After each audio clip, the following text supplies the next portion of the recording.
You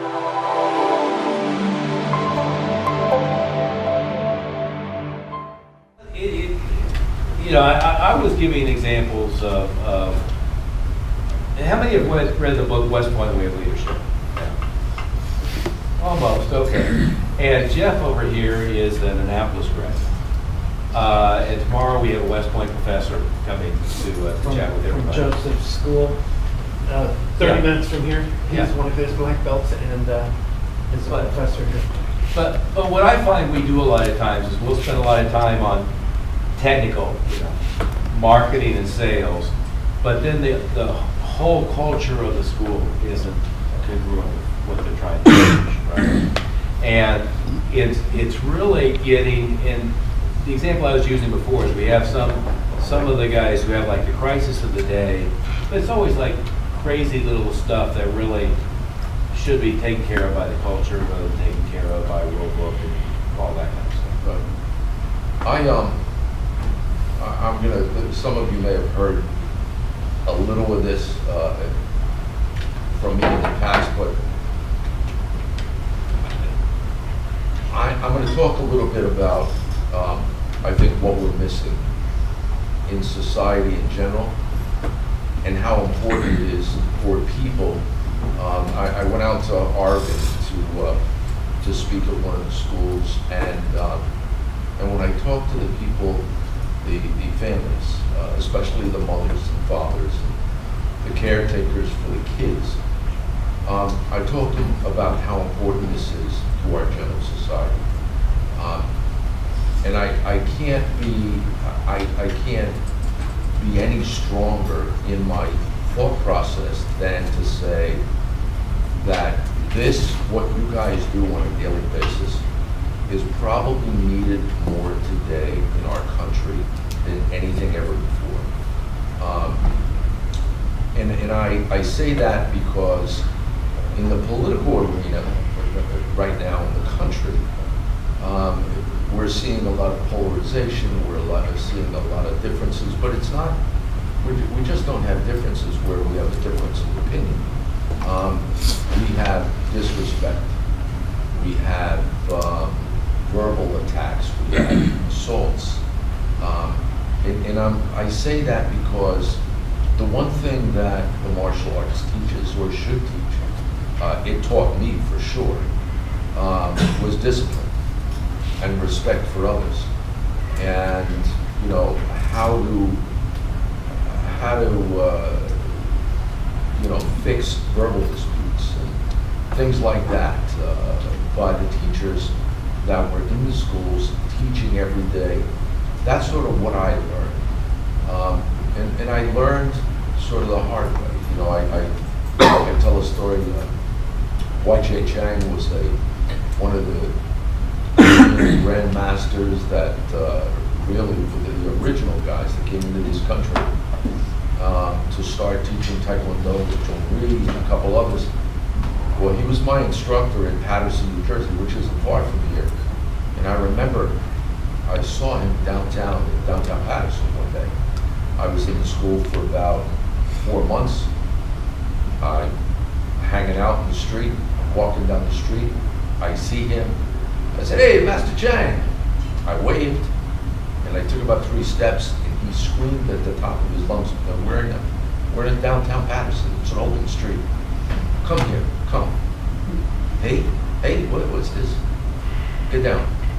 I was in the middle of the street in Paterson, New Jersey, doing push-ups until I couldn't do anymore. And he said, "You have to show respect all the time, not just in school, but all the time."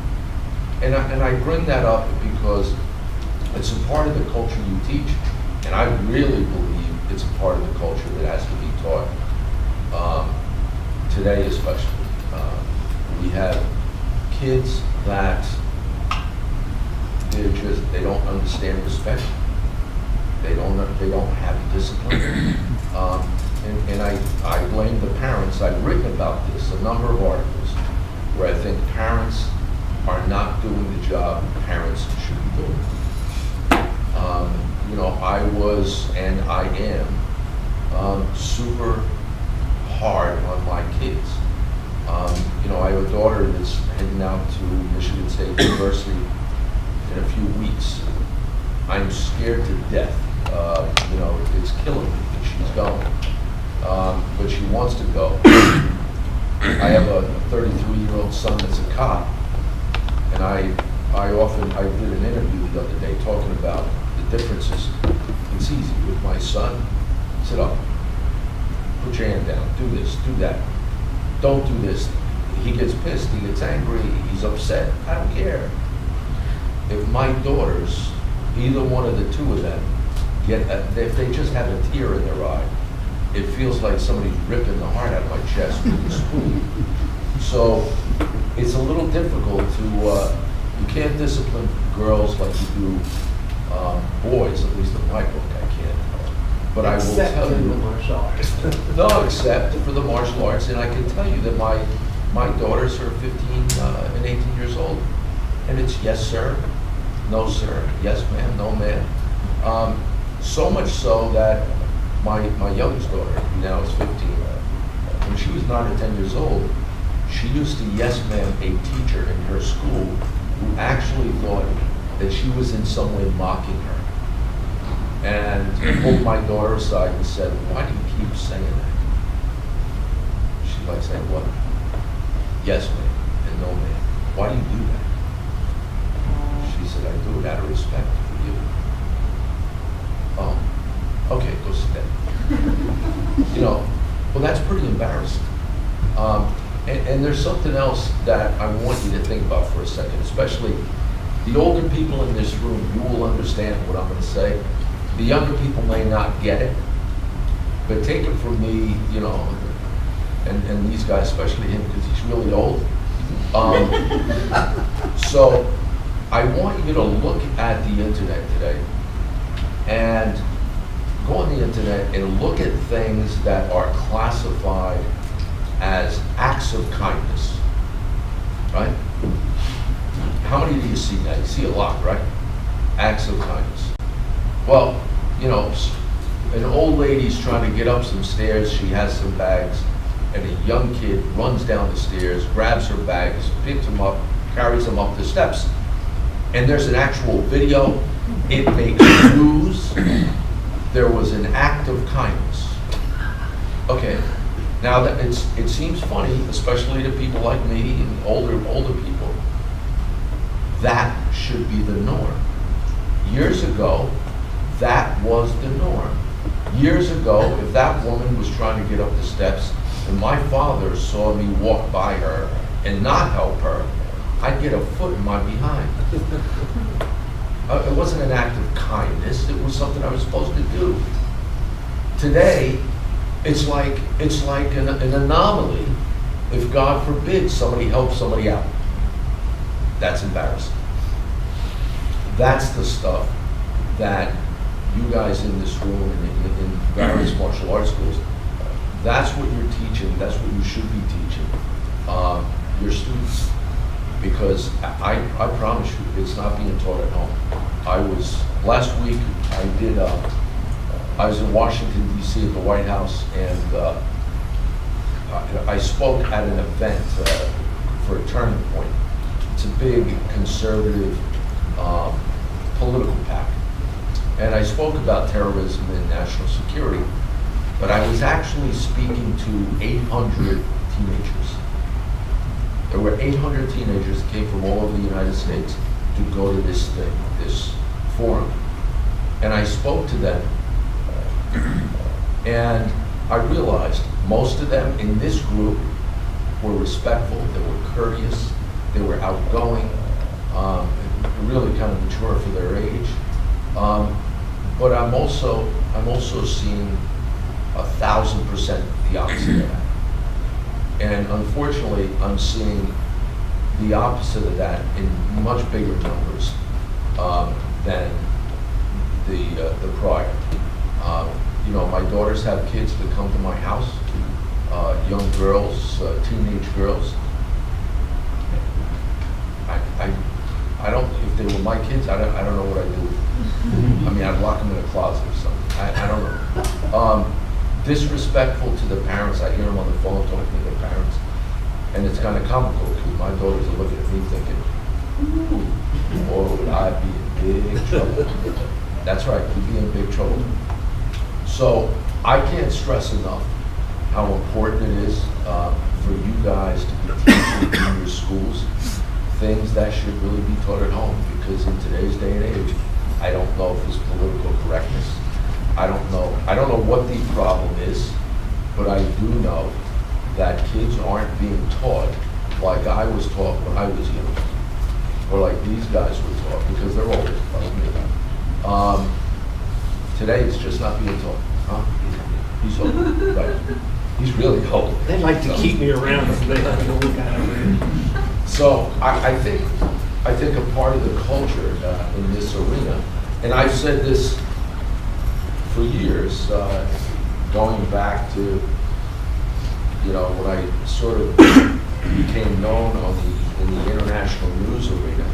If it wasn't for this, if it wasn't for the martial arts and the military, those two things, I don't know where I would be today, because they sort of molded me into the person I am, and it's really helped my career, my kids, and many of the people that have worked for me over the years. So I can't stress that enough.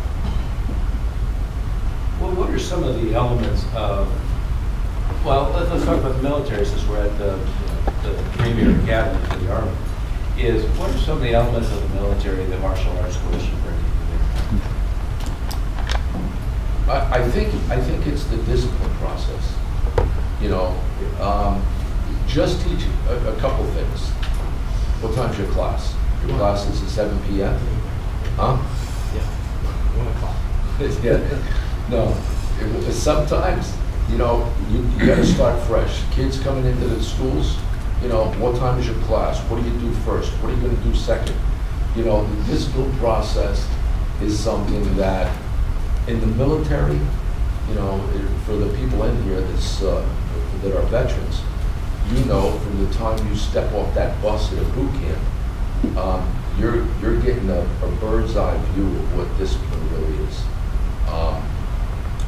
Some kids, they don't get that bird's eye view at all. So I think a part of what the military brings and what the martial arts should help them with is discipline. A lot of these kids, and I see it, I've seen it at his school actually, at the Virginia school, where parents have come back to Grandmaster Smith and said, you know, my kid's been here 3 months, 5 months, 6 months, and he's completely changed. He's changed in school, he's changed at home, as a result of the martial arts school. Why? Because they're getting discipline and getting to understand what that is and what it means. And that's, you know, the military is notorious for it. some of the things that I always notice, and then Master Smith and I both lack the military background. I had wanted to go to Air Force Academy, and I sometimes regret that I didn't. But I had a pretty good path to the Judo Institute too. But one of the things that I see, especially here, but there's such an anchor with what West Point calls a long gray line. You know, the history, the lineage, what's come before. And, you know, as the commissioner of the NYPD, I mean, no police department in the world probably has more built-in culture, history, legends, internal stories. How do you go about really anchoring that in, and how valuable and important is that? It's extremely important, and I think there's something that gets lost in martial arts schools. And when I went out to Oregon, I saw something that I really liked. You know, it's a present day school, but they were teaching a lot of history. They're talking a lot about the history of Jiu-Jitsu and Judo, and the you know, where that stuff come from. There's history, Master Joe from Korea. There's history from Korea and Japan that sort of gets lost sometimes in the martial arts schools because nobody's focused on the long-term culture and history of where this stuff came from. I'm not a big proponent of really commercialized schools. I would try to be as traditional as possible. I would try, because that tradition brings with it discipline, respect, and things that, you know, historically, look, if you go to Korea tomorrow, and you go to Kukiwon, or you go to one of the major Taekwondo schools in Seoul, they teach no different than they taught me in 1974, 5. Same way today. Uniforms may be a little different. The students may have a little longer hair than they had when I was there. There may be some cultural differences, but the respect, the discipline, the method of teaching is as traditional today as it was then. I think that's extremely important. That, you know, listen, when you go to West Point, and I want to give you a heads up to Master Oliver, I'm going to be spending a lot of time at your house in Colorado because my 15-year-old is applying for the U.S. Air Force Academy. Oh, good. Yeah, so I don't know if she'll get in. I pretty much think she'll get in, but I have plenty of square footage. He has a room, you can have a room. I know. I'll be hanging. We got a couple motorcycles there too, so. Yeah, we got plenty of vehicles. So anyway, so that I think the culture and the long-term history of what you teach and where it came from and how and why, I think that's a part of what should never be lost. Now, I'll nitpick big with the language. From commercialization, I'm going to interpret what you mean is repackaging everything to try to look slick and palatable to the audience, as opposed to being commercially viable. Right. So, you know, what you see in Colorado when you do the black belt retreats is not what most people picture as commercialization. Right. Keeping them up all night, working them to the bone. The misnomer I see happens many times, and it's pervasive in the U.S. right now. And part of what I didn't like about being an open tournament promoter is in that environment, an awful lot of people had thought, well, you know, the open tournament circuit and all of that stuff is really what it was about. Well, no, that's not at all what it's about. It's about developing discipline and good people and quality students and keeping the lineage. To me, the reason I've always wanted to be good at marketing is so I could be selective in who I talk to, right? And so I didn't have to worry about making sure that people were going to adapt to what we were teaching, because if they didn't, you know, there's other places they could go, right? But I think paradoxically, well, you would expect it, but some place like West Point is much more in demand because it's unforgiving, right? And the local community college is very flexible, but doesn't have a lot of, you know, people they're not begging to get in, right? They're not turning down. I mean, Air Force is probably what 1 out of 50 apply, get in. You know, I mean, the acceptance rate is really low relative to the number we want to get in on. You know, all the top 10 schools, but certainly the 3 military academies. But is that a fair? Yeah, absolutely. Yeah.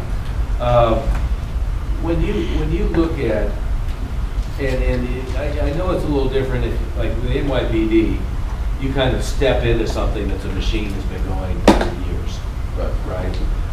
But if you're a new person coming in and you're getting now, I'll use my language, socialized into that culture, you're getting brought into that culture. What are some of the indications that create the glue to keep that organization so tight? Because you got, what, how many uniformed police officers?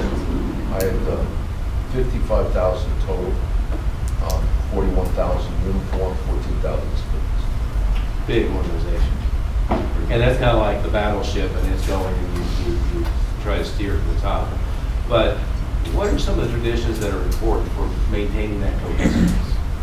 Because every cop on the beat isn't pulling out the rulebook every 5 minutes to figure out how to behave. Listen, yeah, I know you've heard the term, excuse my language, shit rolls downhill, right? Okay, it's all about leadership. It's all about the top. It's all about the number one person. And I'll give you a... We got paper pads. No, this is a true story. I took over the NYPD. Before I was the police commissioner, I ran the New York City jail system, Rikers Island. So in running Rikers, I had 13,000 people that worked for me. I go to the NYPD, my first day there, I take over the NYPD. Now I have 55,000 working for me. And you're sitting at Teddy Roosevelt's desk, literally.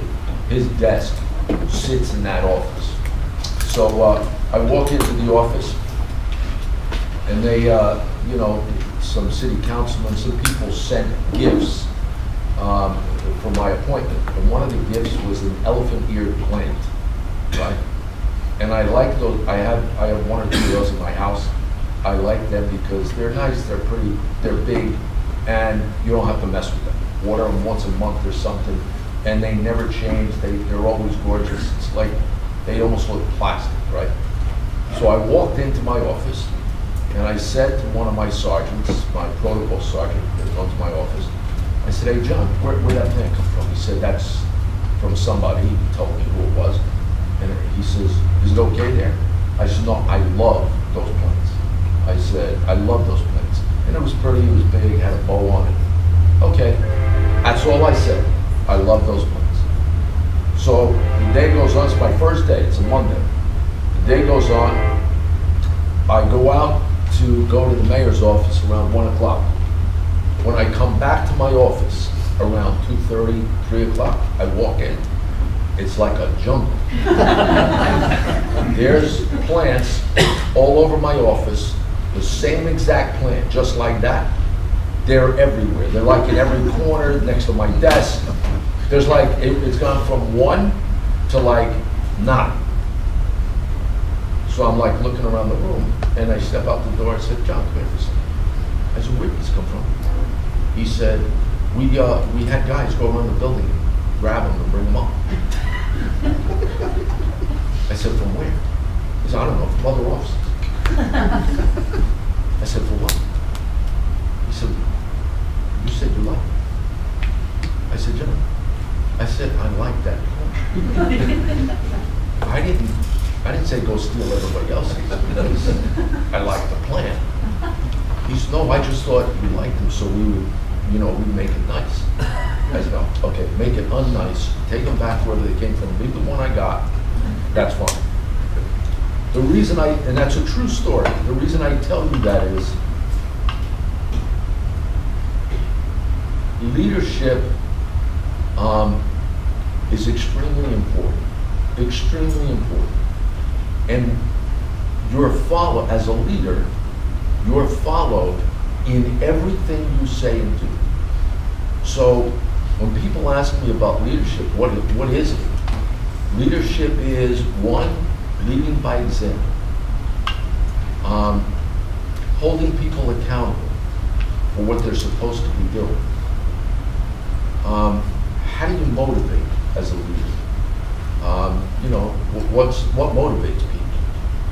What motivates people? What motivates? Leading by example. Leading by example. What else? Anybody? Treating them as you would have them treat you. Treating people as you would want somebody to treat you, yeah. Recognition. Huh? Recognition. I'll give you a couple. What he just said. Recognition. Well-deserved, you're recognizing somebody. You're taking care of them, okay? We are, especially in this environment today, we're extremely quick to crucify and to punish, and sometimes, and quite often, over-punish. But a lot of times, we don't give incentives for good behavior. You have to do that. The other thing that motivates that people don't, I think sometimes they don't think about or they don't realize, fear. Fear is an enormous motivator. You ever read stories in the media where, some kid gets hit by a car and some guy goes over to the car and lifts it by himself? Or 2 people lift the car up and they get the kid out from under the car. Under normal circumstance, guarantee you they probably couldn't do that. It was the fear that drove them to do it. Somebody's fearful of losing their job. You know, I once had a thing in the NYPD where I came to find out there's in the New York City Police Department, there's 7 different bureaus. You have the Detective Bureau, they're responsible for all the detectives, the Organized Crime Control Bureau, there's narcotics, vice, all that stuff. The Patrol Bureau, the Internal Affairs Bureau. Well, what I realized when I first took over the NYPD is that every one of those divisions, those bureaus, every single one of them had their own database. And every other bureau didn't have access to it. So the narcotics division could be doing narcotics work and come across some homicide stuff that these guys in the detective division, they actually have the answers for. It's in their databases. They know who the suspects could be, but they don't communicate. They don't talk because they're fearful this guy may do something that we're supposed to be doing. So instead of communicating together, they stay separate and apart, and they lose information, basically. I brought all the bureau chiefs in one morning, and I said, okay, here's the deal. That person, one person, is going to be a coordinator, and we're going to take every database in the NYPD, and we're going to merge it into one. And you have 90 days to do it. Day 91, if it's not done, every bureau chief is fired. Took about 70 days. 70 days to merge every one of the databases into one centralized database. And what happened? We closed out like 35 homicides that could have been closed out, and we could have identified suspects long before that, but they weren't communicating. Closed out 35 homicides, closed out a bunch of burglaries, robberies, all this other stuff. What was the motivator to make them get this done so quickly? Fear. Fear. You're gonna lose your job. So all this stuff, leadership is extremely important. And I think most importantly, the number one thing for me in leadership is you've got to be fair, but firm. You know, just like you guys running your schools. You're running your schools, you have instructors that work for you. You have to be very firm on what you want. Make sure they get the direction you want them to go in. And you gotta be fair. You know, you don't have to crucify people as punishment. You don't have to destroy their careers. You know, we live in a society today, and I think it's just the political correctness. You see somebody that makes a statement that somebody else considers it's racist or it's sexist or whatever. One statement, the person made one public statement. What happens? They lose their job completely, like they lose their job. And nobody will go near them again, ever.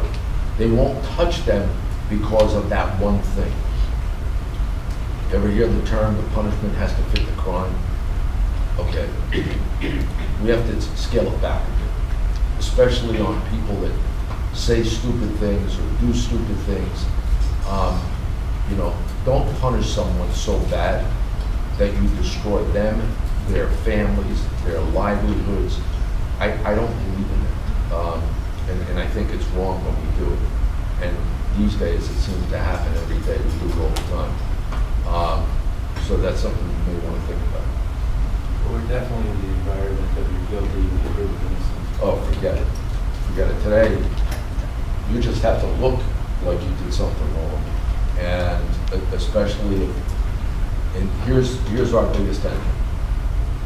That's our biggest enemy. It's your biggest enemy in your school. You know, these scare the hell out of me because we live in this environment where people destroy other people for sometimes just stupid things. Somebody makes an idiotic comment about somebody or something, and the next thing you know, it's like 1 million hits on YouTube, and you, your family, your kids, you're destroyed. And I think that's wrong. You know, and lastly, I'll touch on this, and this is why it's so important for you guys to focus on the younger generation. You know, when I was a kid, you were allowed to be a kid. You were allowed to be a child. You know, you went to school, you played rough, you got in scraps, you were a kid. You were like a young kid. Today, our young kids can't be young kids in school. God forbid a first grader goes up to somebody and goes, "I'm bound." He gets suspended. I mean, it's bizarre. To me, it's kind of insane. I don't know who's, you know, you're going to destroy this. And what's even worse, and I only found this out in talking to some state educators in New Jersey, that 6-year-old kid that got suspended because he pointed his finger in the form of a gun to some other kid, that stays in his educational records forever. Really? That's nuts. It's just nuts. But you have people out there that are doing this. So that's another reason it's so important for you to talk to your younger kids about things they should and should not be doing. Because today, kids are not allowed to be kids. There was the kindergartner who got sexual harassment expulsion for hugging. Right. Yeah, a male hugs a girl, you know, kindergarten. You know, it's a sexual harassment thing, and it gets suspended from school. You know, I don't know. I just think it's we've hit a point of stupidity in society that I don't know how to overcome it. I don't know how to get around it. And I don't know if it'll ever go back to the norm, back to reality.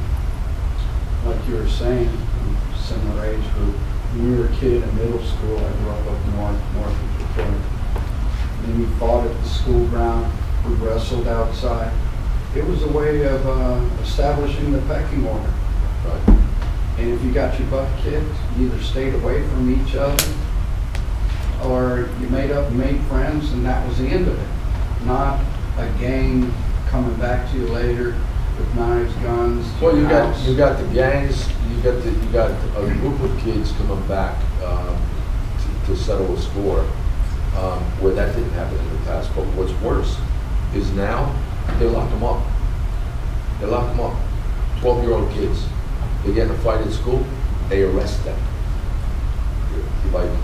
They arrest them. They send them to family court with a criminal record that lasts with them forever. There's something wrong with what's going on in society today. And like I said, I don't know if we're going to be able to reverse it and take it back a notch or where it was. But it's pretty scary, especially for somebody like me. I've got 2, 3, 4 grandkids, with another one on the way. It's scary because they're going to have to live in this environment. Absolutely not.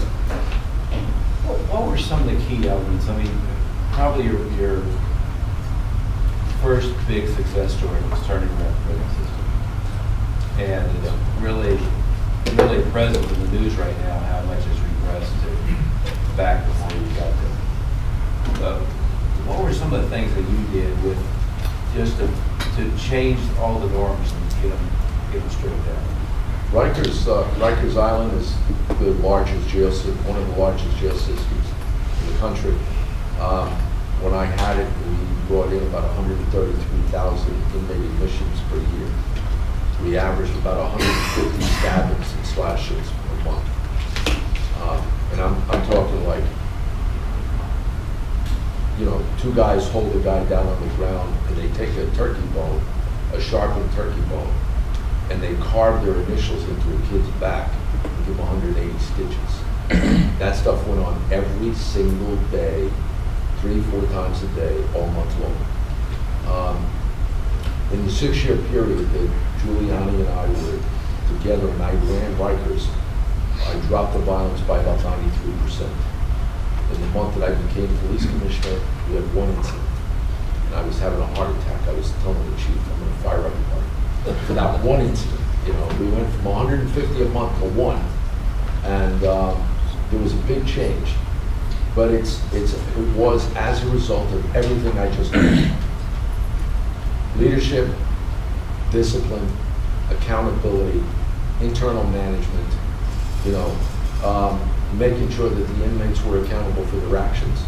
Historically, inmates did that stuff all day long, and nobody ever charged them with a crime. Yet if you went out in front of this hotel and you did that, there would be 20 charges. Possession of a weapon, assault, violent assault, conspiracy, intent to murder, like all kind of stuff. Because they were doing it in jail, nobody's charging them criminally. Until I came in. And I said, listen, anything you can do on the outside, if you do it inside, you get charged. So we started charging these guys with crimes inside. So you have a guy that gets locked up on a misdemeanor possession of drugs, but he's a badass, and he goes around like throwing feces and urine in people's faces. Okay, well, outside that's a crime. So inside it's a crime too. Nobody charged him, so I started charging. And, you know, looking for weapons. Letting the inmates know, 1, you're going to be held accountable for your actions, but 2, and more importantly, the managers, letting them know that they're going to be held responsible for what goes on in their facilities. So it's a twofold process. It's, you know, and management is the same. I don't care if you're running the New York City jail system, the NYPD, Amazon, or your school. Management is all the same. It's all about leadership and accountability. So, you know, I was very aggressive. You know, Rikers turned around. When I left, it was the most efficiently run large jail system in the nation, and that's not coming from me, that's coming from the American Correctional Association. Every organization looked at it, even the New York Times, which is kind of wild. The New York Times talked about its, you know, the renaissance of Rikers. Today, and this goes to show you the differences in leadership. Right now, Rikers has less than half the inmates I have. On a daily basis, we had 22,400. Right now, they have about 9,000 inmates. They actually have more violence today than they did when I was there, which to me is completely absurd. My chief of staff, he constantly sends me articles that he sees in the papers today, and he'll say, Is that Jimmy? John, he says, if that was us and we had 9,000 prisoners, he said it'd be like a part-time job. We spend half the time at the beach, just hanging, chilling, not doing nothing. But they have half the inmates, and the system is completely out of control because they've lost. They eliminated the programs that I put in place, and the thing went downhill. So you can see where management and accountability works. You could also see where the lack of management and accountability fails. You know, and one of the things that I want to circle back to the plant story for a second, but then go on a different topic, is the plant story. I think so many school owners think that everybody's going to behave the way they tell them to, and forget they're going to behave the way they behave. Right? It's so common. I showed up at one of our franchises actually, but showed up to help him do some staff training. And I remember vividly, when he said he was going to pick me up, he showed up 20 minutes late. The staff meeting is supposed to show up at 10. It started at, he and I walked in at 10:30. And he said, you really got to teach them about how to be accountable and how to be responsible. And I was like, I can't teach them anything. The problem is they're just doing what you do, you know. Right. Talk about some of that, because the eyes are on you every minute of the day when you're in charge. Yeah, well, listen, in the NYPD, you have a lot of eyes on you. You have the national press, you have the international press.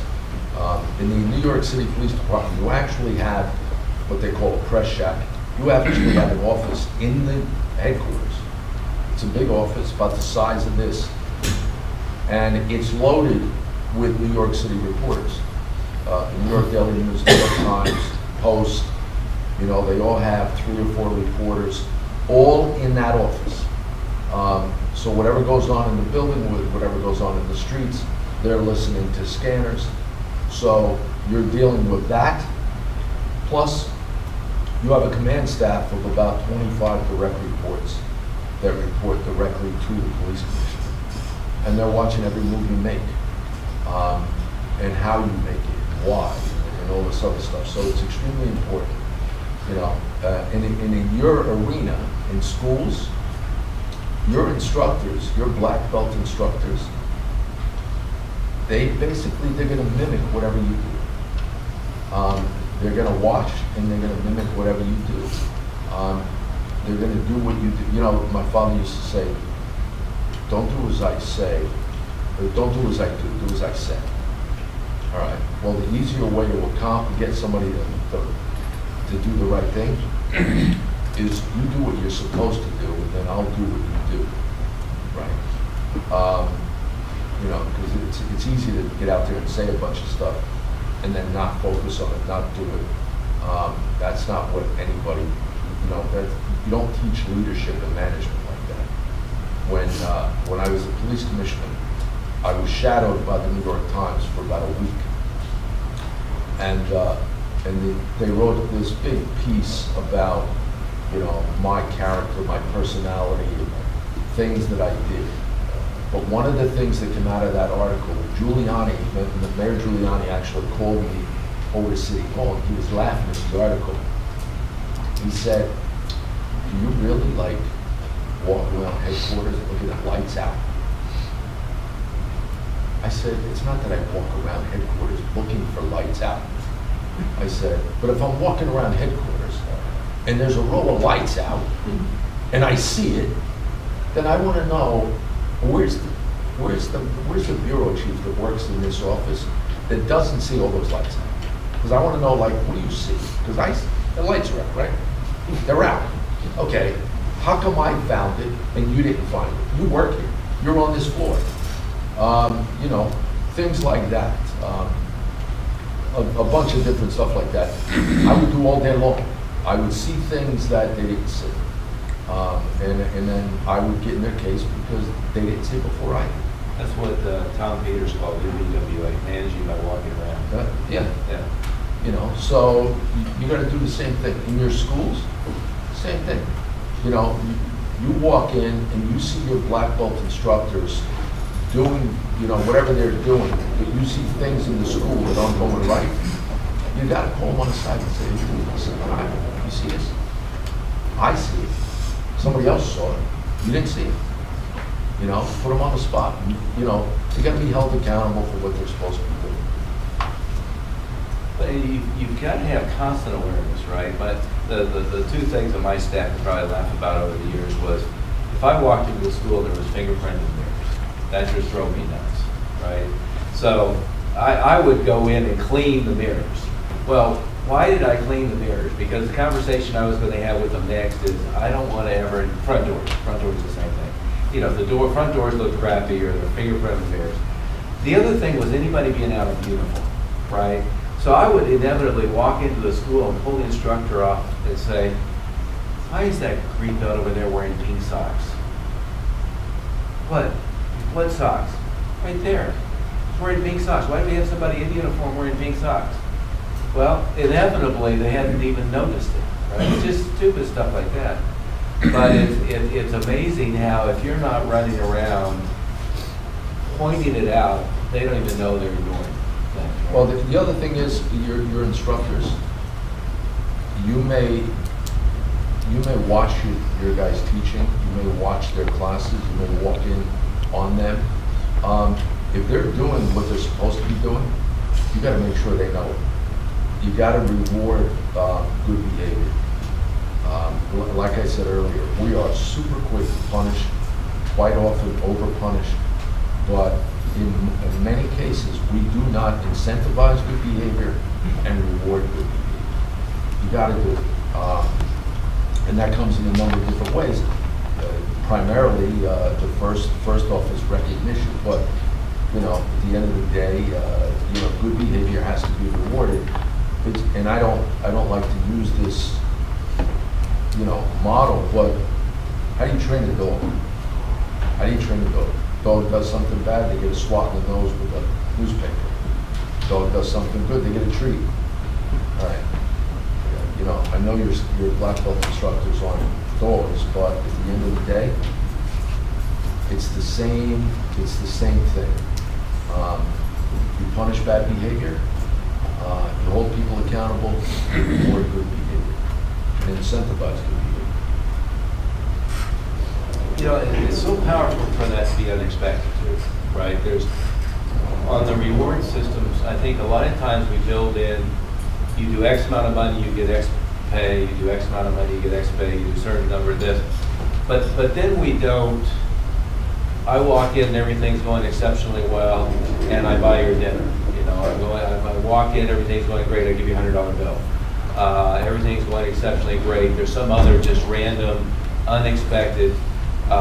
You know, I found with my staff that, you know, if he's making 12% of the gross, he did 100,000 that month, he got 12,000, he's excited about that, right? It keeps him excited, but on a personal basis, I came in and pat on the back and say, hey, why don't you take your girlfriend out for a steak dinner tonight, here's a couple $100. Right. That was in their memory 5 years later. Yeah, but you know what that does? That does two things.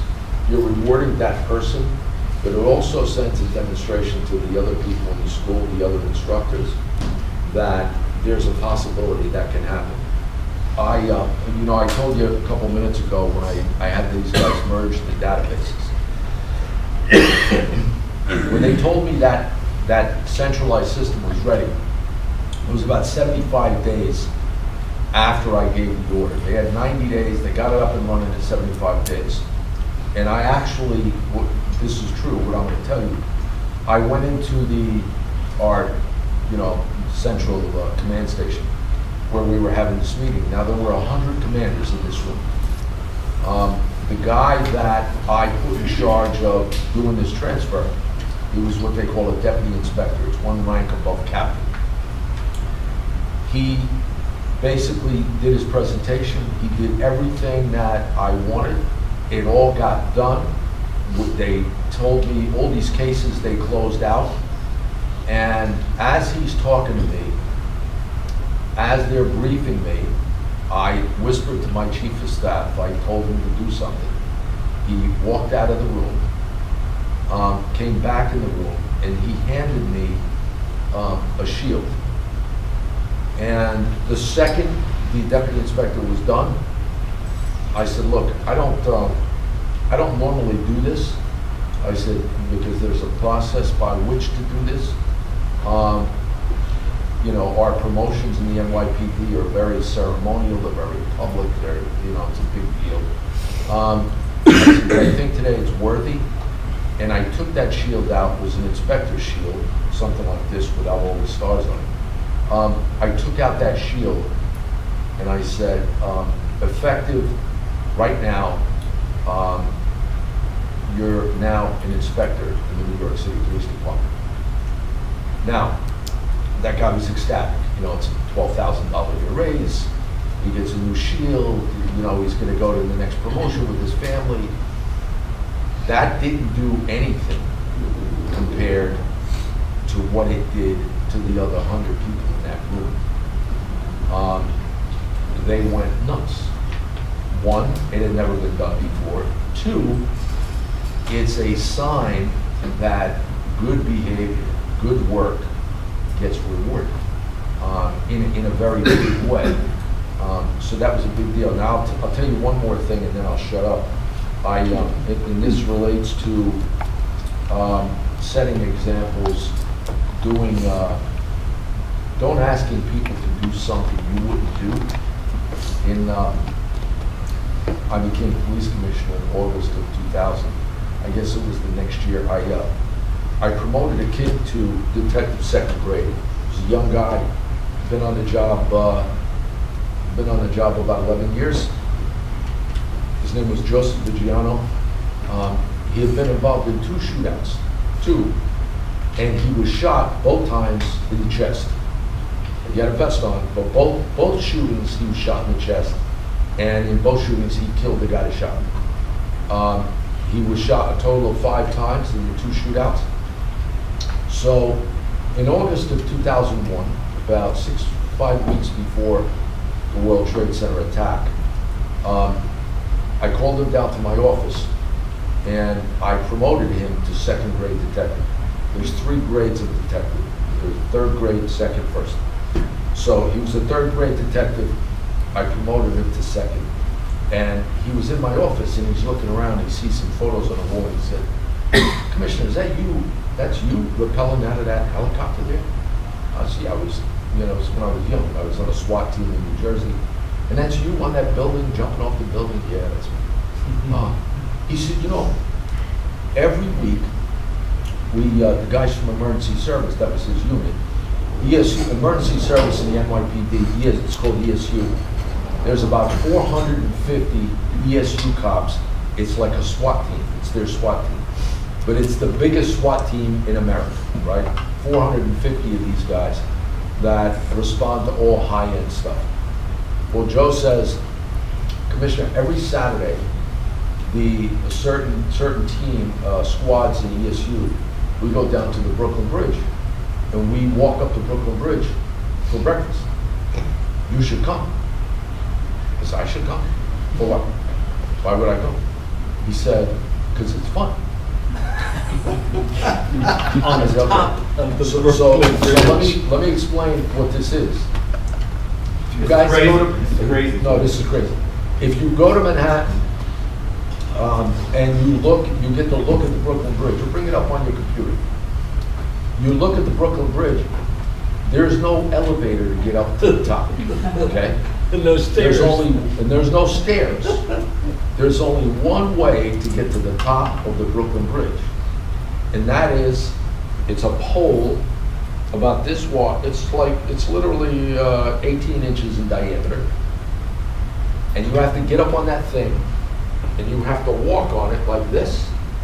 And the only thing you have to hold on to are these 2 metal railings that I swear they sway this much.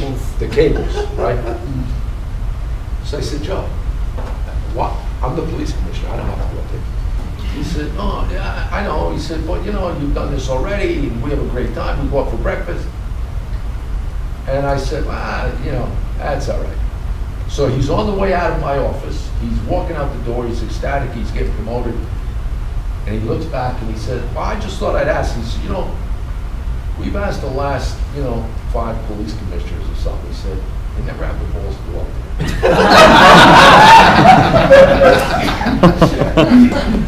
I said, "Really?" "Okay, all right." So he walks out. I call my captain in charge of my security detail, in charge of the bodyguards. I said, "Who's working Saturday?" He tells me the guy's working. I said, "Tell them bring their BDUs and their boots. We're going up on the Brooklyn Bridge." And the captain's looking, he's like, "Commissioner, for real?" I said, "Yeah." They go, "All right." So Saturday, I go down to City Hall, all the ESU guys are there, and I get out of the thing. There's photos, if you ever look on my Facebook account, there's actually photos of me walking up the Brooklyn Bridge, and I get down there that Saturday morning, and I have BDUs on. I walk up, and there's a lieutenant, he looks like he just saw the devil himself, right? He's looking at me, he says, "Commissioner, how are you?" I said, "Good." I said, "You got a harness for me? You got a rig?" He goes, "Yes, sir." For what? I said, "I'm going up on a bridge." He goes, "Really?" And he's a lieutenant. He's Vigiano's boss. I said, "Joe invited me." He goes, He did? I said, yeah. Joe invited me, told me, come down Saturday. We're going for breakfast, right? He goes, yes, sir. The lieutenant was having a heart attack, so I put the harness on. I'm shit with my pants. I start walking on the pole, and I walk all the way to the top of the Brooklyn Bridge. Now, I don't know what, I wasn't sure what he meant when he said breakfast, right? He said, we go up and have breakfast. I thought it was like a code thing, like it was like we had choir practice. You know, it's like choir practice is where a bunch of cops get together and go get drunk, right? So I thought like going to have breakfast was like a thing. What I did not know is that on the top of the Brooklyn Bridge, they had like, it was like a deli. They had like bagels and eggs and coffee and juice. And I'm like, how did you get all this stuff up? And they were like, in the morning, on the day of training, in that morning, they all flip coins to the last two guys who loses, and the last two guys, they have to load this shit on their back, and they gotta walk up on that bridge and they go all the way up. And they gotta load it up and bring it back. I said, this is crazy. So I went up to the bridge, I came back down, and here's the moral of the story, and this goes back to what Steve was just saying. When I came off the Brooklyn Bridge, my chief of staff knew I was going down there. He did not know I was actually going to do it. He called me about 2 hours later, and he says, hey, Commissioner, were you up on the Brooklyn Bridge today? I said, yeah. He said, okay. He said, I've literally gotten 60 phone calls from union delegates in precincts all over the city. Now there's 76 police stations in New York, 76 precincts, and there's over 150 different commands other than that. He said, I got 60 calls in the last 2 hours saying that you wanted to know if it was true that you really went on top of the bridge. Why is that so important? Leadership. Leadership. What does it tell the rest of the cops? What is, and these are union delegates. What's it tell them? I'm never going to ask them to do something I wouldn't do. So I did what they did. To this day, the guys that were with me up there, you know, we have like this special bond because, you know, I was one of them. Huh? You're all crazy. Yeah, they're nuts. I'm not nuts. I just did what they told me. The more, but you know, now there's a bad part of the story. The bad part of the story is 5 weeks after we went up there, we were attacked on September 11th, and Joe Viggiano was killed. He died along with his brother. There were two sets of cop firemen brothers that died on September 11th. Joe and John Viggiano died, and then the Langone brothers died. Everybody in here, you know Home Depot, right? The founder of Home Depot, his name is Kenny Langone. He's a very good friend of mine, multi-billionaire, of course. He was the founder. Huh? New book out. I look out this. Right. Yeah. You know, he had two nephews. One was in the police department, one was in the fire department. Both of them were killed as well. You know, it was tragic, terrible, it was a bad day for us. But Joe Viggiano was probably one of the most heroic cops in the NYPD ever. And it's a shame, you know, it took the buildings to kill him. But anyway, you know, I had my time, it was great. But I tell that story because there's nothing more important than the people that work for you knowing and understanding that you would do what they're doing. That you're never going to ask them to do anything that you would not do. There's nothing more inspirational to people that work for you than that. That's it. You know, on the frontline level, we talk about this behind the scenes a lot. There's a lot of the martial artists we work with. It's kind of like they want, where's the script so I can teach my sales guy how to do the sales, because I don't know how to do it, but I don't need to know, I want him to do it, right? right? There's all kinds of examples of that. And, you know, our conversation behind the scenes is always, well, if the owner doesn't know how to do it, and then the owner doesn't go and model it, and the owner teaches them how to do it themselves, none of this works, right? And I mean, you can make the argument, of course, that, you know, Steve Jobs wasn't much of a programmer or one thing or another. But in our environment, if even a multi-school chain is small enough that if you don't know how every job is done well, right? I mean, you know, we had janitors, but I was better at cleaning the mirrors and a whole bunch of other stuff than anybody else because I knew I could tell them what I wanted done, right? And how to do it. I remember we were doing a lot of video, and I went and took a week of video editing classes. And the guy said to me, "Why are you here?" I said, "Well," he said, "well, you're not going to actually do any of this stuff." I said, "No, but I do a lot, and I want to know what to tell them to do and how it should be done and what good product is and so forth." And I think we miss that a lot of times. If you don't know what it's like the Walmart story of Sam Walton showing up at the loading docks and knowing how everything was done. If you're not there, You know, I became the New York City Police Commissioner. My rise from cop to commissioner was sort of legendary in the NYPD. Nobody's ever done it. I knew from the time I got sworn in and got a white shield, a cop shield, to the time I got this shield, it was just over 14 years. Nobody in the history of the department, 200-year history, whatever it is, nobody's ever done it. When I became police commissioner, there was a lot of speculation that I would not be looked at well by the upper echelon of the PD because some of these guys had 30, 35 years in the department, and I have now jumped them. And I was in charge. When the mayor asked me, he specifically asked me, Giuliani asked me, how are you going to deal with that? I said, I'm not. I don't care. You know why I didn't care? One, because I'm in charge. And they're going to do what I tell them, whether they like it or not. But two, and more importantly, there's 400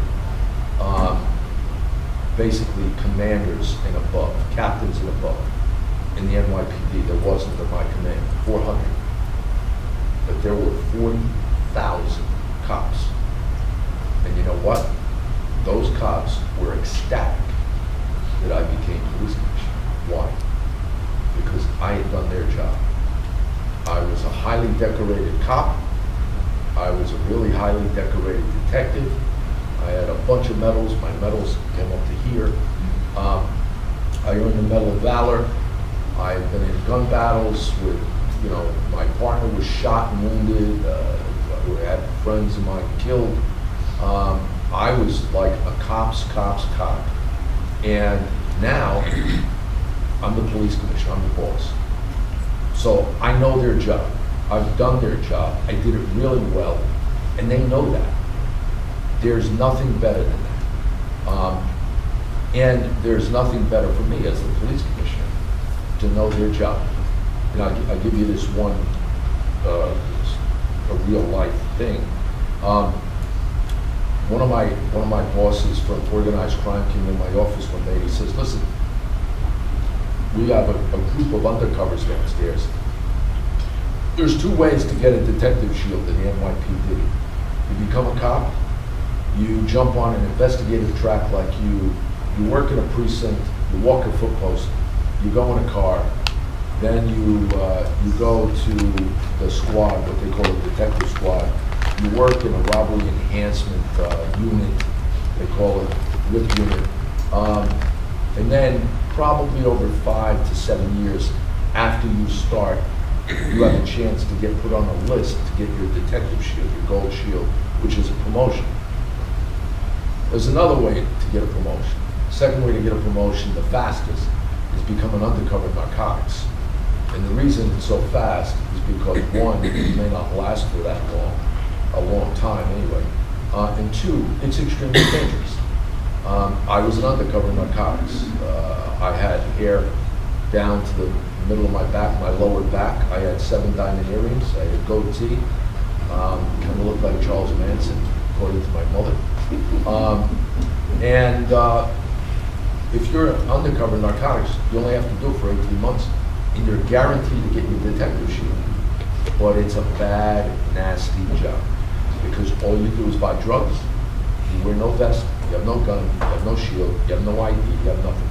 For 18 months, your sole job in life is to buy drugs from bad guys. And you put yourself in a position where people stick guns in your face, they search you, they strip you. You know, you go into a crack den up in, well, this is back in the crack dens. You go up in the crack den of Harlem, and you walk in, and they tell you, take all your clothes off, you go in the next room. Take all your clothes off, go in the next room. The guy in the next room, he sells you. Then you come out, you put your clothes on and leave. They want to make sure you're not wired. They want to make sure you're not carrying a gun. It's a nasty job. So when I took over as police commissioner, chief came in and he says, we have a group of undercovers downstairs. They're complaining about their equipment. I said, what equipment?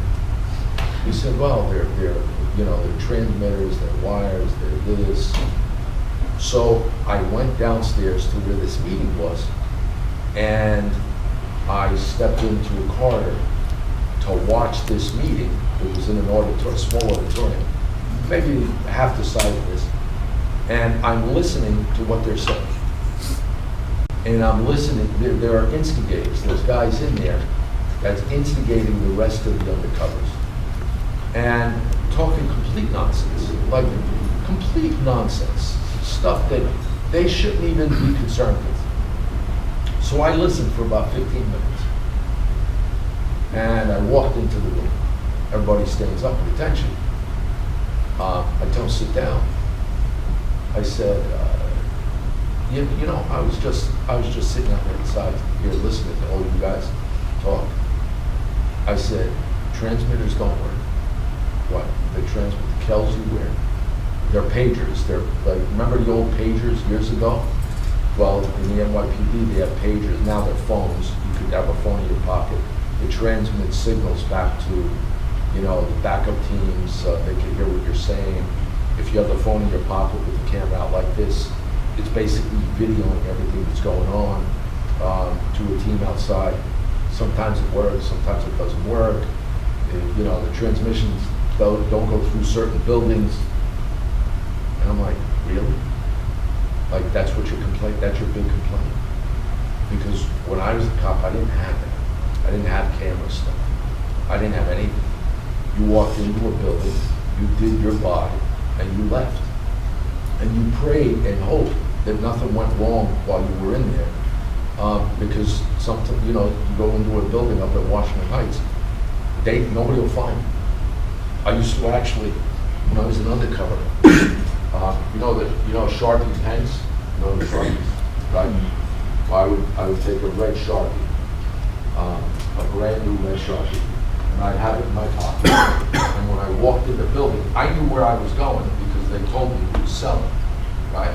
We had these reports, and the reports would say, this address, apartment 5B, is doing crack, or cocaine, or heroin, or whatever. So I would have to go there. And I'd have to walk up to 5B, knock on the door, and say, look, I'm looking for something, right? So sometimes those apartments are the wrong apartment.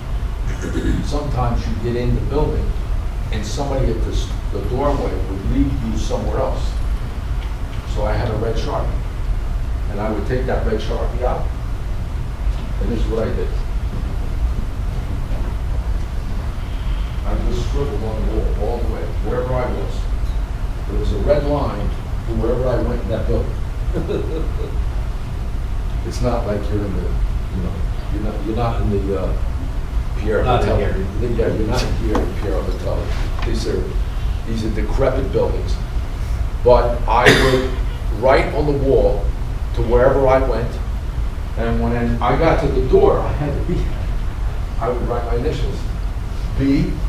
Okay. Like a graffiti artist, because there's tons of graffiti there anyway. But that way, when the team came in, they would know if I didn't show up in 5 or 10 minutes, they would know exactly where I was. They would boom the front door, look for the marks, follow the marks, get to where I was, and then drag me out of there if they had to. There's a reason I'm telling you this. Oh, the undercovers. So they were all complaining. So I said, okay, you, and you, the 4 instigators, I said, obviously you hate, I said, I heard all of you say that you hate being a UC. You're transferred. You're transferred. You're going back to your commands or you're going wherever, but we'll take care of you. I know you hate it. It's really bad. You hate it. You're transferred. Okay, who else wants to get transferred? They're all sitting there looking at me like I got 4 heads. They didn't say a word. Nobody said a word. I said, listen, I get it. If you guys are afraid, you know, whatever, you let me know. And, you know, talk to the captain, and he'll take care of you. Any other questions? No, sir. Out the door I went. These guys got transferred. I never heard from them again. And all they talked about was, we shouldn't have listened to those nitwits. They got us in all kind of, you know, this is crazy. We shouldn't have listened to them. You'll have scenarios like that in your own schools, where you have people that, you know, they're just, you know, they're negative people. I'm super big on not transferring negativity. You'll hear people say, you know, quite often, you know, I fired this guy, or I took him out of this spot and I put him over here. I'm not big on that at all. If the guy can't do his job here, I'm not too sure he's going to be able to do the job over there unless it's a lesser job. So I'm not big on transferring stupidity or Transfer them to a new career. Yeah, let them find something else to do. It's like these guys. You don't like it, okay, go somewhere else. You know, you don't like the job, go. How did you deal with opposition? People that were, there's an old saying, people convinced against their will is of the same mind still.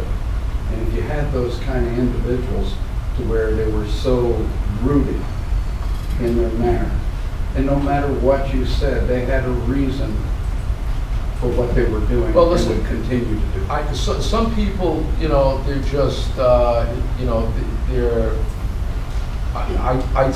from my perspective and what I've had to deal with, you know, it's usually like that in the public arena.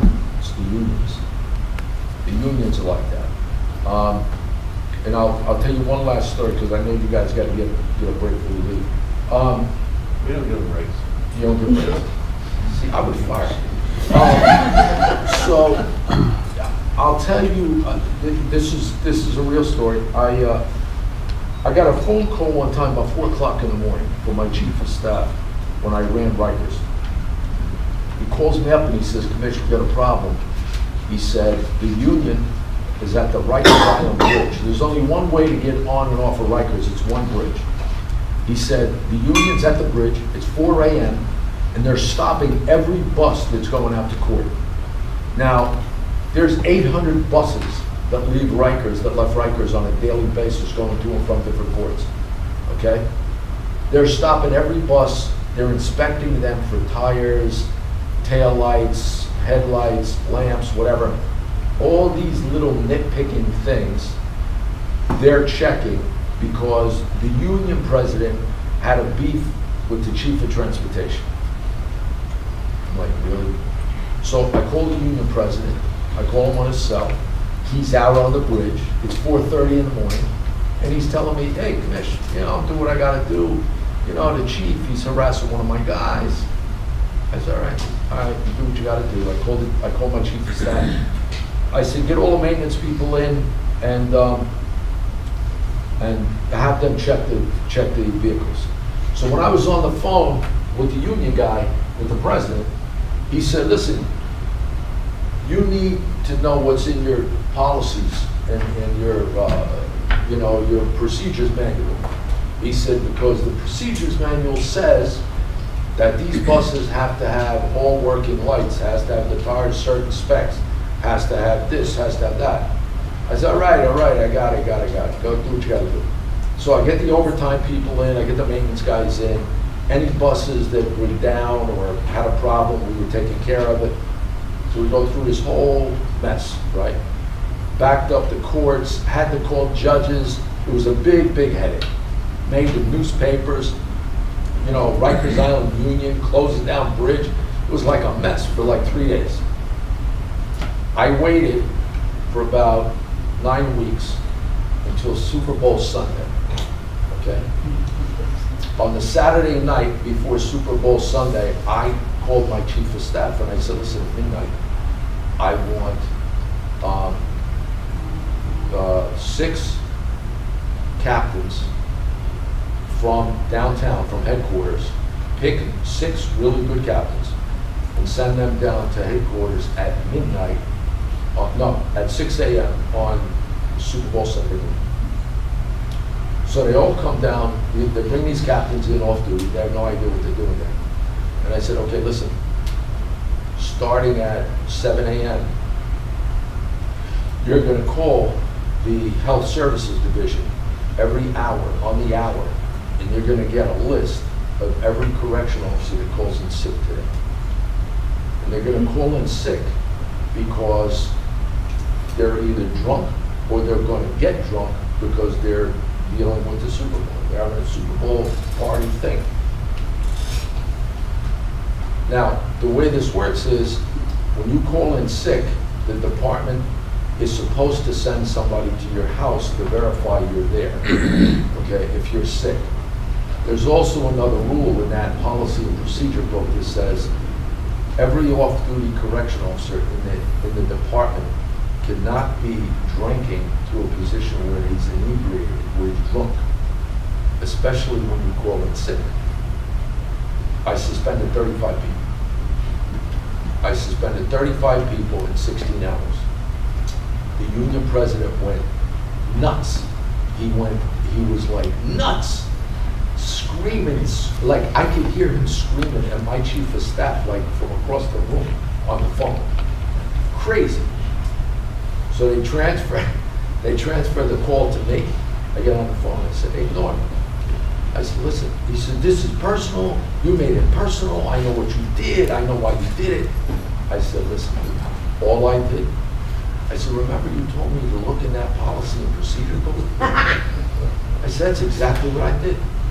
I said, I had no idea you guys get inspected once a day. I didn't even know you weren't allowed to be drinking when you're like calling sick. I didn't know that. You told me to do it. I did it.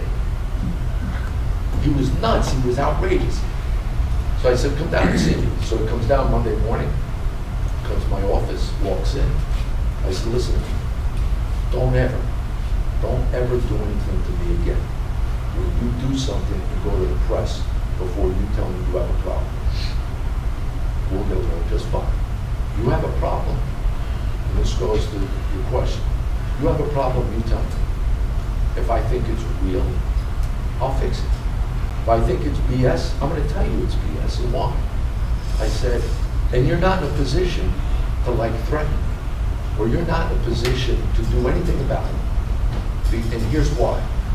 You have 13,000 people for you, and they're not all angels. They're going to get in trouble. And when they get in trouble, it comes to my desk. And I can destroy them, which destroys you. That's how it works. And I did. That was my first year as commissioner. I was there 6. I never had a problem with him again, ever. And when I took over the NYPD, he literally went to the PBA president, the union president of the NYPD, which is the biggest police union in the country. And he said, Patty, it was Patty Lynch's name. Norm Seabrook said, Patty, all you got to do is be fair with this guy in school. He said, you tell him, you give him a problem, he'll take care of it. Unless you guys an idiot. If you guys an idiot, you got an issue. But that's the way I operated, and it worked out fine. On that note, the bus is supposed to be meeting us like right now. So we should actually be on the bus for about 5 minutes, but let's be in the lobby so that you can get organized. Thank you.